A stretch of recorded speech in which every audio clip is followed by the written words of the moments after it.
every week, if you're new to this podcast, after we go over our values, we look at a trend or a theory in DFS or in the NFL that's going to get you better. We don't want to just sit here and tell you who to play. We want to talk about things that are going to make you better at DFS.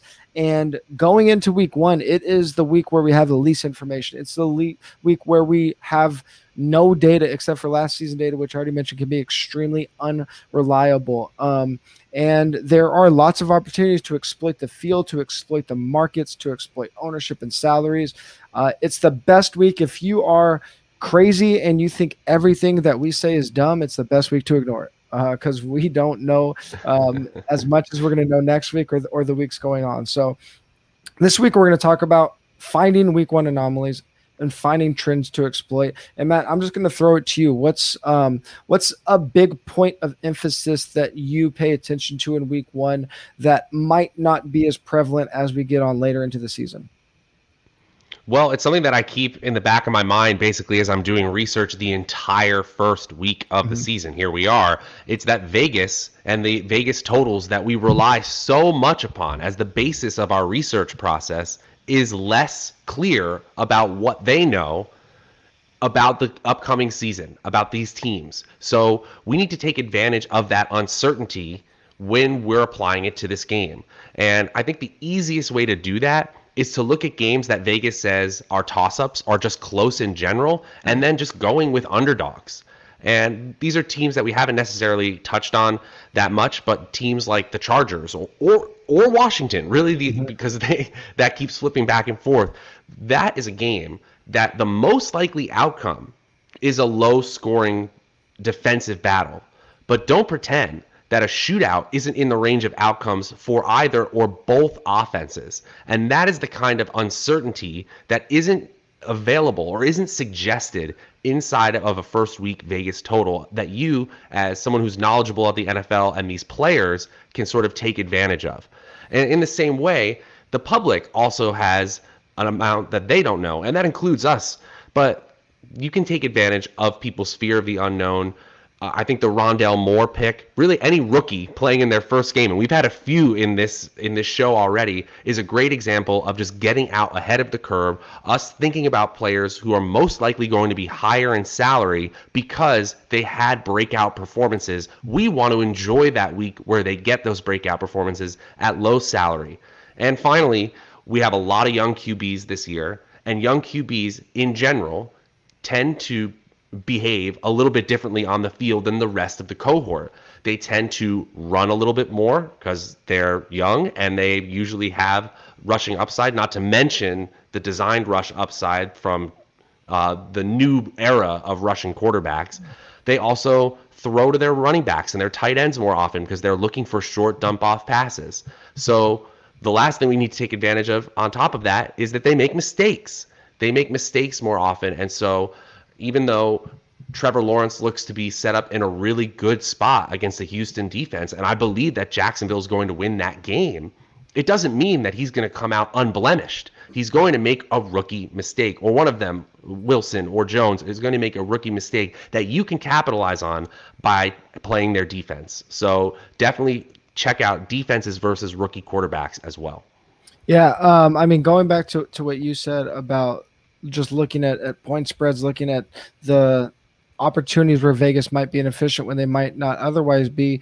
I've looked at early season, like week 1 through 4 lines, and pretty consistently, especially at the top and in the mid tier, like Vegas is just slightly undershooting the upside of games. So we see games in that like 26 and up range, like kind of always go not always go over, but consistently go over more so than later in the season. So there's a lot of leverage there by trying to target some of these teams that do have those 26, 27 point and play totals. And then because they know so little, like whoever's making the betting lines, they have as little information as they have all year as well. So they're going to lean on these teams that were better last year more. Like, it's not a surprise that the Chiefs, the Titans and the Bills have the highest implied point totals of the week because that's who everybody thinks is going to be the best offenses, but it doesn't always work out that way. So there's like a lot of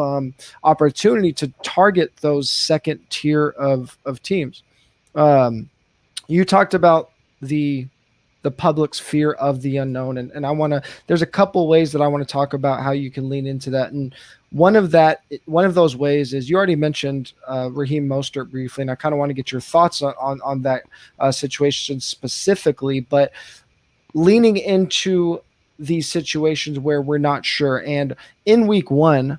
Or in any situation really in fantasy, I think you kind of always hear people, they want to say they want to see it before they believe it. And the way that's going to play out in DFS terms is that when we have these situations like a Mostert versus a Sermon, like a Melvin Gordon versus a Javonte Williams, like the Saints, Jets, and Cardinals pass catchers, people are just going to say, I don't know what's going to happen, so I'm going to avoid it. Or we're going to have the flip side where we don't know, but people that make projections are going to be insanely overconfident, and we're going to see ownership on an ambiguous situation that acts like we know. The way to take advantage of that is to either be on the side that the public isn't on when we don't know, or just to attack those situations where nobody's going after it and say, I'm going to take my shots, and if I hit, I'm going to be able to lap the field. So, I mean, those are a few situations that that just kind of stand out. But you mentioned Mostert specifically, so I kind of am interested in your take on that situation. Well, I think here's the general rule I go by when I'm looking at ambiguity. I want talented players when they're not going to be rostered by a majority of the field. Mm-hmm. So this equation kind of changes based on rostership. If Mostert and Sermon have essentially the same rostership because the rest of the field is just looking at other places, then I'm probably just going with Mostert because he's objectively the higher projected score, and I don't really differentiate myself any further. So I just would be guessing with going with Sermon. But if there's a massive difference in how they're being rostered, how they're being utilized, then it becomes a very different equation because Sermon is a very talented back, and we've seen number 2 and even number 3 backs in Kyle Shanahan's system just take over a game. Jeff Wilson Jr., anyone. There are opportunities for Trey Sermon that are going to occur most likely this week. But us absolutely saying that it's going to result in a breakout performance is not fair. That's just not something we're able to project. So right now, I do like Mostert better. If by Sunday morning it's very clear that he's super popular and no one's on Sermon, talk to me. I might have changed my mind. Yeah, kind of on the same note of like leaning into those ambiguous situations. I think one thing I wrote down is I'm more willing to pay for the known, especially in cash games. And we talked about paying all the way up for these elite running backs. And the reason that I'm really likely to hit the lock button on CMC and Dalvin this week is because all of these, like, we don't have a lot of reliable spots otherwise. We have a ton of ambiguous backfields. We have a ton of ambiguous pass catchers. And in week one, there aren't players like for wide receiver, for example. It just doesn't make sense to go up to like a 5K or a 6K wide receiver, whereas later in the year we have more information. We might be more confident in those picks. Early in the season, those high variance positions, those high variance situations, I'm just going to lean to the variance even more and then pay up for what I do know for these quarterbacks, for these running backs.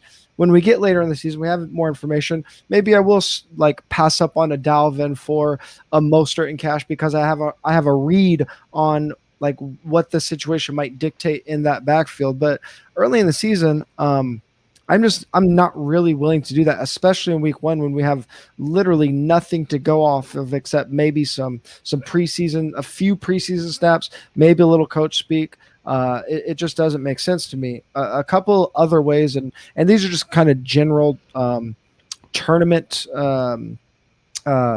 theories, but they are things we can really lean into heavily in week one, and it's like things like a price pivot. I mean, you can look at situations and we can have very similar salary guys with huge differences in ownership. A couple that stand out, like I already mentioned James Robinson, but again, you mentioned concerns about Carlos Hyde, and we have players around him: Chase Edmonds, Kareem Hunt, Damian Harris, like all guys that can be pretty valuable, that can have really big games, that have game scripts that play out really well for them. But Robinson's the only popular one in that price range. We have players like DK Metcalf, Adam Thielen, and Keenan Allen, who are in a range around a lot of other popular receivers, and they're not, but they're all very capable. So acting like that, we know what those situations around them are going to be like going into week one, a lot there. Another situation that I think is, I always kind of think about going into the year, and I want to see if you have any guys that pop to your head. But targeting redraft sleepers early in the DFS season. And the reason I say this, I know I kind of talked about like players I like and don't like with like Pitts and even Trey Sermon. But if we've been doing our homework all year and we have a pretty good idea of players that we expect to be very good in very good situations, the DFS community, either casual players or salaries, haven't caught up to them. I want to get in on those guys early in the season when I can, because one, they're going to be a better value than they are in a couple of weeks if we are right. And two, they're going to be more popular in a couple of weeks when we are right.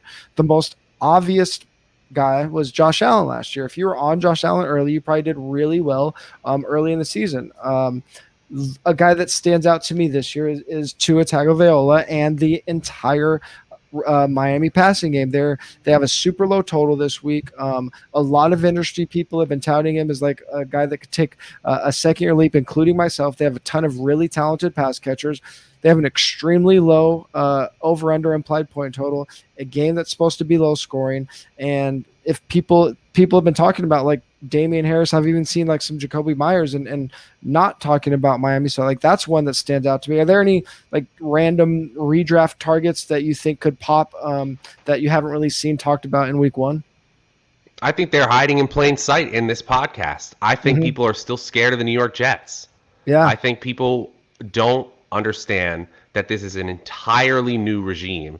And, you know, for years, we've basically been saying just get off the New York Jets offense. There's absolutely no need to look at them. We don't even need to talk to them, talk about them in most of these situations, because there's just no value there. But this is very different. You know, this is a coach that was highly coveted. This is a brand new offensive mind, a LaFleur who that's offensive coordinator royalty in the NFL, and there's a ton of the old San Francisco staff, one of the most highly considered coaching staffs in the league. So I think we could see a quick turnaround. Not to mention the fact that they drafted good players, in my opinion. Zach Wilson has a ton of upside. We just talked about how good Elijah Moore, their second round pick, could be, and Corey Davis, if he can stay healthy, he could be a quality possession receiver for them, or an alpha receiver, with Jamison Crowder being that typical possession role. This isn't as scary of a team all of a sudden. I'm fine with them right off the bat.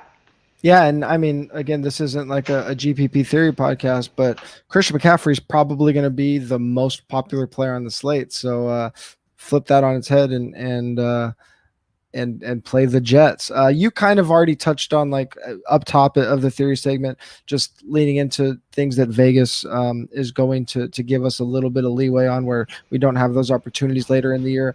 I talked about it in the DFS playbook that we found this situation where games where home underdogs typically have lower scoring games, and Vegas oddly has not accounted for that. It's just this really weird market inefficiency. You can go to my wide receiver article, or I kind of retweeted the thread on it on Twitter. But I mean, basically what it means is that when we have popular teams in games where the home dog is where the home team is the underdog, it could be an interesting spot to fade. One that really pops to me is Cincinnati versus Minnesota, especially on the Minnesota side. We see them gaining some popularity as the week goes on, even outside of Dalvin Cook. And then another thing that I like to look at is teams whose cumulative ownership or roster rate doesn't match up with their implied point total. So I mentioned earlier, San Francisco's implied point totals climbed all the way up to 4th. We have them projected for the 11th in cumulative ownership in terms of their passing game. If we flip that the other way, teams whose point totals are dropping, but their ownership is rising. Atlanta, 6th lowest implied point total, up to 3rd in cumulative passing ownership. A lot of that's Calvin Ridley. And then I just mentioned Minnesota, 5th in cumulative passing ownership, down to 9th in implied point total. Another thing that you've touched on, I actually kind of want to hear if you have anything to say about small slates, but just look for overlaid special offers. In week 1, there's a lot of sites just throwing money, throwing bigger tournaments than you would usually see. There's 2 millionaires on DraftKings this week. Yahoo has their $1 million baller with no rake. So these are a lot of things you're only going to find in week 1. So we're talking about anomalies and trends to exploit. We're talking about players. These are game selection anomalies and trends. We're not going to have these overlay opportunities. We're not going to have as many games available. We're not going to have as much money in the pot. And we're probably not going to have many rake-free games. Any like quick overlay or late slate or small slate things you saw or that you're going to fire at this week? This might be a little bit of a 2015 piece of advice, but if there are deposit bonuses on any of these sites that you get, please take advantage of that, because it's often just the first time, and just if you can max it and get that double deposit bonus, that's like winning a whole slate.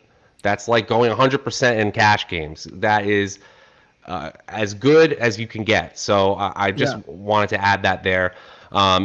In these tournaments where people get free vouchers, free tickets, I know I got a free one to a FanDuel tournament last night.